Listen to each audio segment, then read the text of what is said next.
All right, hey VC, I'm Jamie. Welcome back. We're back with another video. I'm back with another unboxing, although I don't know if there's anything I can really add to this one because you have likely seen already dozens of Beatles, Revolver, Super Deluxe unboxings. I picked up the CD version that we'll take a look at. Of course, there's also the vinyl version available. Interesting in the VC, though, I've been surprised how many have picked up or gone with the CD version rather than maybe the vinyl version. Obviously, there's quite a price difference, and I think we'll be watching to see if the vinyl box set, if the price goes down a little bit. But it's been interesting how many people have picked up the CD version of it just because it's a little bit more reasonably priced, if you will. So again, there's been so many unboxings already, but it just arrived for me just yesterday. So for whatever reason, it took a while to arrive, but let's take a look inside. So this will ultimately be a box within a box. So a full unboxing. So here's the CD version inside this. Yeah, so it has arrived. Beatles, Revolver, and yeah, let's take a look. And it's interesting though. Again, I've seen so many unboxings for this already. This is quite heavy, and it's certainly the book that's involved with this box set. But we have that. And then we simply open it up like this, and there we have it inside. Okay. All right. Yeah, and it's got a surprisingly good weight to it. Okay, looks great. And of course, we'll take a look at the track listings, but the hype sticker, of course, the Beatles Revolver Super Deluxe 5 CD edition, new stereo mix by Giles Martin and Sam O'Kell. Two sessions CDs of outtakes, rehearsals, demos, and studio chat. Original 1966 mono album, plus bonus EP with Paperback Writer and Rain in new stereo mixes and original 1966 mono. 100-page hardback book with a foreword by Paul McCartney, extensive historical and track-by-track information, rare photos, and memorabilia. And of course, that absolutely classic cover. All right, so as I say, I don't know if there's much I can add that you probably haven't seen every inch of this box set already. Bit of a glare with the shrink on it.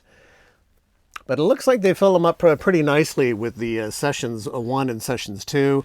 And of course you have the new stereo mix, the first disc, and then you have the original mono master, and then the Revolver EP that features stereo mixes of Paperback Writer and Rain and mono mixes as well. But for the Sessions 1, you got Tomorrow Never Knows, a couple of various versions. You got a couple for, or at least three for Got to Get You Into My Life. You got three versions of Love You Too, Paperback Writer, two versions of Rain, also Dr. Robert, and Your Bird Can Sing, three versions of that carries on to the disc 2.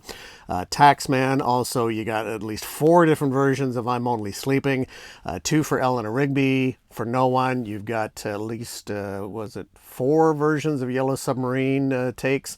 I Want to Tell You, also Here, There, and Everywhere, and at least two versions of She Said, She Said.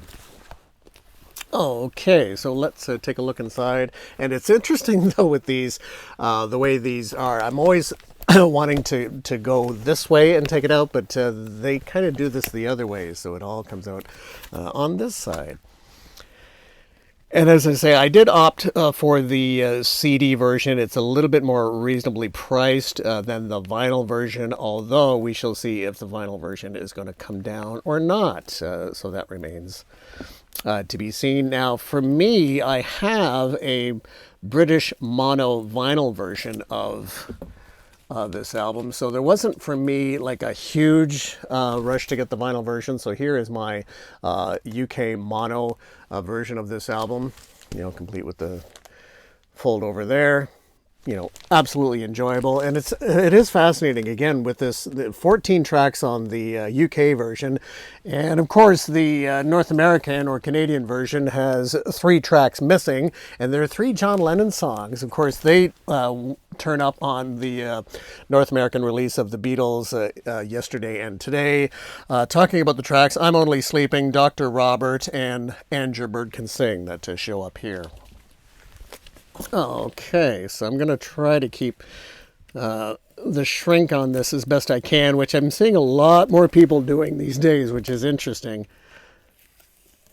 You know, not so quickly ripping off all of the shrink.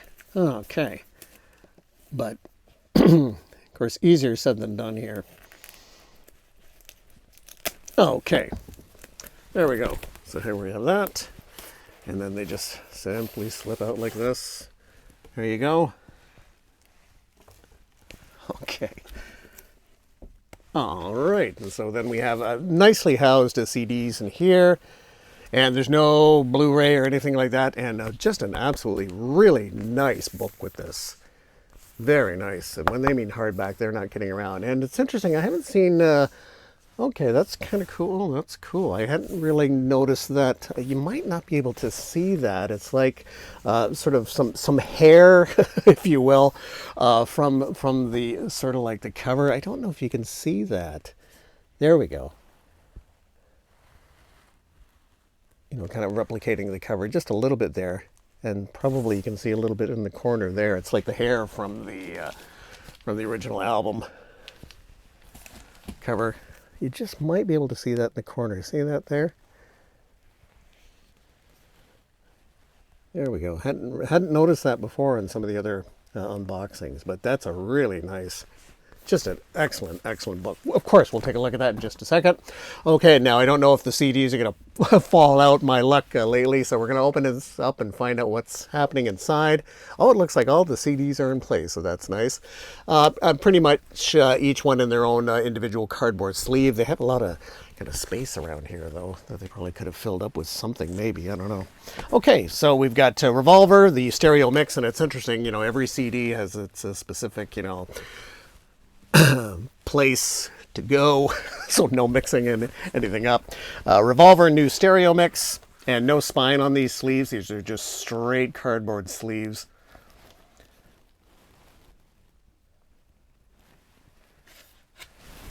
And then that. So I'll put that back there for the Revolver stereo mix, and these slip out quite easily. So here we have the original Mono Master.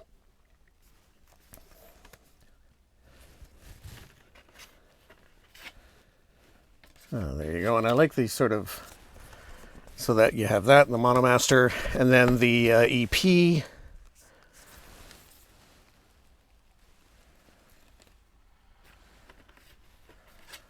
And then like that. And then I do like the covers that they use for the Sessions 1 and Sessions 2. And I understand that this was at least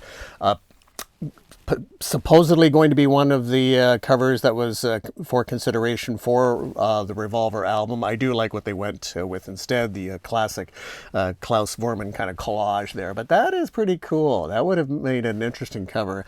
I guess there were some issues that it wasn't quite, like these photos weren't how they were looking at the time, that these were slightly older photos or whatever. But and I do like the alternate shots of, they have the back cover here. So we got Sessions 1. And you can see the track listing there.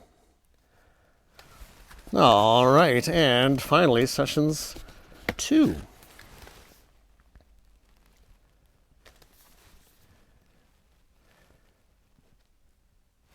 Very nice. Oh, okay, so there you have that. Yeah, we got the spine there. And nice that they have housed these CDs, at least in kind of like an LP replica kind of size. That's kind of nice. I do like that. Oh, okay. Contents may shuffle. And let's take a look as best we can at this book. Again, this is quite an extensive book, but really I'm going to be absolutely enjoying it. As I say, you've likely seen this book already, so I'm not going to be adding anything new or that you haven't seen already, and hopefully... But boy, they really do a nice job with these books. This is...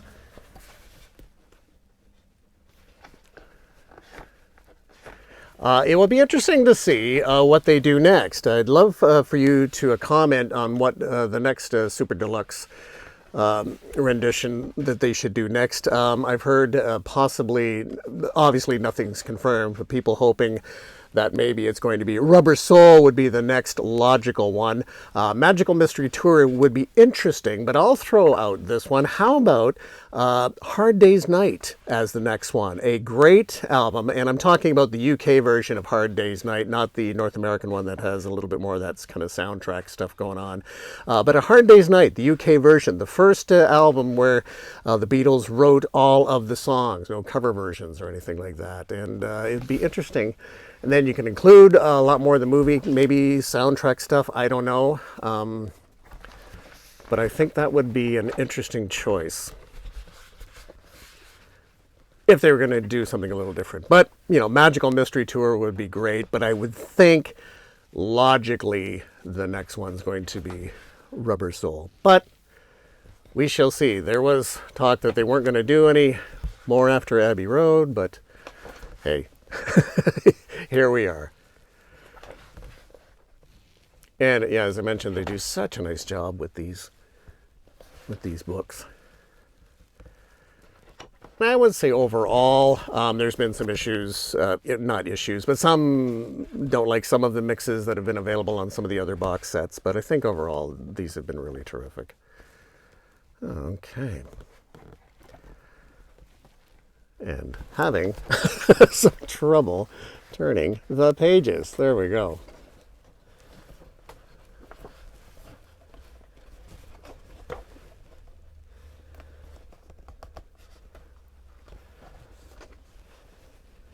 I think I'll definitely have to work on my presentation skills. Oh my goodness.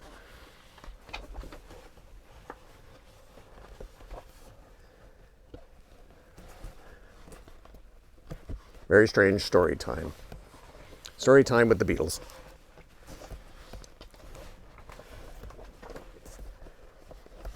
Okay, yeah, very extensive book for sure. Nice. Yeah, and they include this. This is a sort of a comic book take. The following illustrations are extracts from the graphic novel by Klaus Vormann, "Birth of an Icon Revolver." On spotlight on the cover, and this I wasn't quite expecting. This is neat to have this included, but to have this all in the book as well, I think is fascinating. A graphic novel included in a Beatles book. How about that?